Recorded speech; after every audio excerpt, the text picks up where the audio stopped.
It's 5 minutes before 9. Johnny Depp has become one of Hollywood's most versatile actors, winning over the critics in films as varied as Pirates of the Caribbean, Sweeney Todd and Charlie and the Chocolate Factory. His latest role sees him revisiting the world of the gonzo journalist Hunter S. Thompson in the story of an American writer who takes a job in Puerto Rico without knowing what he's letting himself in for. It's called The Rum Diary, and here's what happened when Charlie went to ask him about it.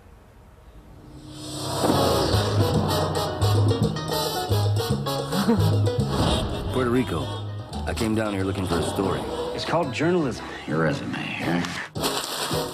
Don't look so anxious. I wouldn't have paid for your hotel if I hadn't already hired you. The Rum Diary takes place in 1959, 1960.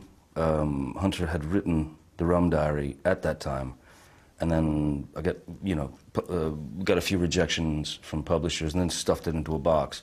I happened to be rummaging through his boxes with him, in 1997. Because he was a personal friend? Because he was a great friend of mine, yeah. And I located the Rum Diary. But I found the strangest paradise on earth. Hey, you made it. But you said you had a TV. The guy across the alley has a TV. I have binoculars. Well, Hunter S. Thompson, there's no way to explain the guy or define him. He was the quintessential journalist of the 60s, 70s, 80s. You know, he joined the Hells Angels to write about them, wrote a book in 1965, got beaten half to death. So what he did, he developed a style which he called gonzo journalism, where he put himself in the center of the story every time. The first time you met him, it's quite a weird encounter by most people's standards. There was a rendezvous sort of set up, and I went to a place called the Woody Creek Tavern in Woody Creek, Colorado. The front door exploded open of this bar. I was way in the back. And all I saw was sparks. I just saw sparks. And then I saw a sea of people kind of spread, you know, it just opened up. And it was Hunter. He had a 3-foot cattle prod in his left hand, and he had a taser gun in his right hand. And he was clearing the decks, as it were, and he made his way back to me, introduced himself. We sat down, had a drink, got along famously, realized that we were both Kentucky boys. And within about 10 minutes of that, he invited me back to his house to build a bomb and shoot it with a shotgun. Want to just that last bit? Do you want to just take us through that? So you built a bomb. Yeah, we went back to his house, and in his kitchen we built a bomb of nitroglycerin and propane, and shot it with a nickel-plated 12-gauge shotgun. Okay. That's how we met. That's day one. Yeah. Now, you see, the thing is, I'm not sure who that tells us more about, him or you. What does it tell us about you, that kind of... Because you're clearly drawn to characters like that, because I know you became friends with Brando. Mm-hmm.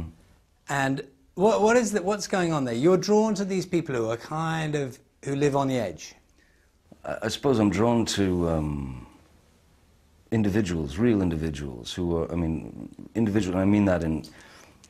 That word is dying these days, you know. I mean, a proper individual, someone who is exactly who they are themselves, and not of the lemming variety, you know, or dressing like the other guy, or trying to behave like the other guy. So does Johnny Depp have a pretty acute radar for sniffing out the people who are just full of whatever? Most definitely, yeah. For 20 years, I made a string of what were considered in Hollywood failures, just failures.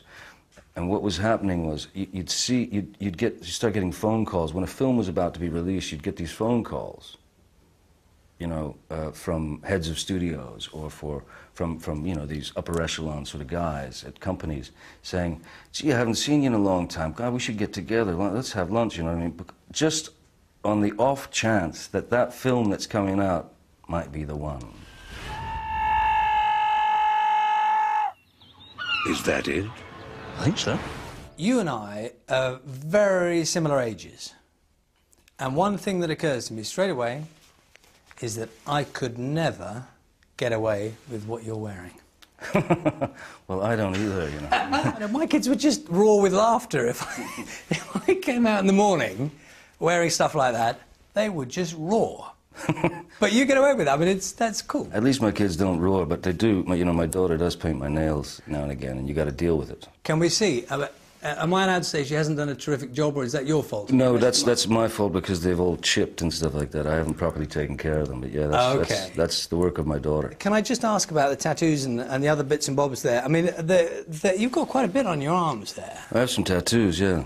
Can we have a look? Can I? Sure. What have you got there? That's a rook. Is there a reason for a rook? Rook was a card game, an old-school card game that my grandfather played all the time, and I remember him playing that very well, so that was for him, and that's him there.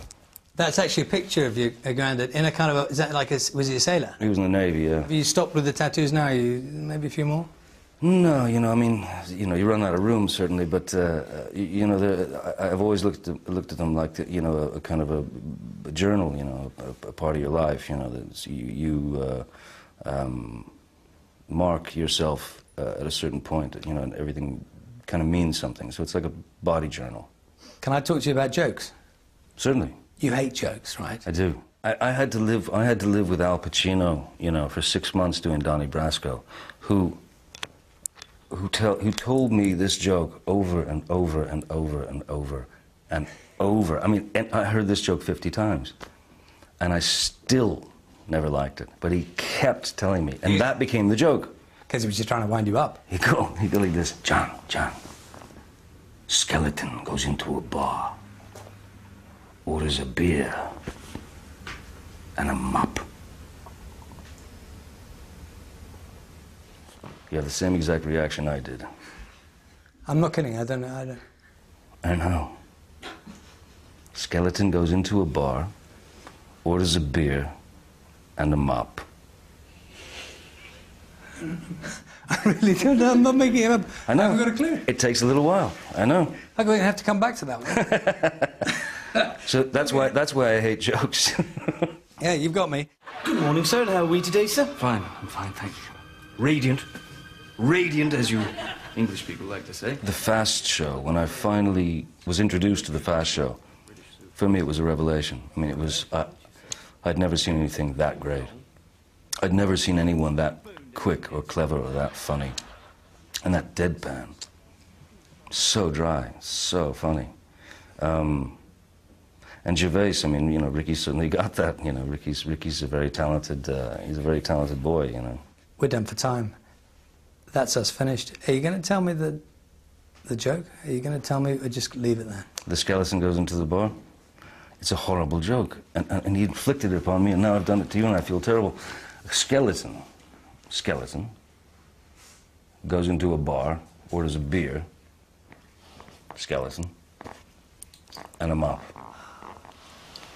See? Thank you. Ridiculous, isn't it? That's Al Pacino.